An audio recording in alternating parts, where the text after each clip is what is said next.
అభిషేకించు యేసయ్యా.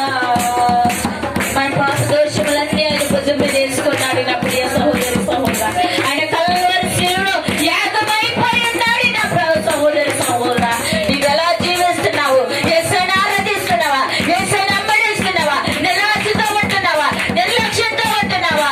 ఇదిగో ఇప్పుడే ఎదురుపడి యేసయ్యని ఆరాధించేవారుగా ఉన్నట్లయితే ఆయన మహిమను చూడబోతున్నావు. ఆయన ఉద్యోగంలో రగిలించబడబోతుంది. ఆయన మంటలో రగిలించబడుతుంది. గట్టిగా స్తుతించండి, స్తుతించండి, స్తుతించండి, స్తుతించండి. నా పాప దోషములు నీ మీద మోపి కల్వరి శిలువలో యాగమైపోయావా? నా పాప దోషములు నీ మీద మోపి కల్వరి శిలువలో యాగమైపోయావా? అభిషేకించు, అభిషేకించు యేసయ్యా. అభిషేకించు, అభిషేకించు యేసయ్యా.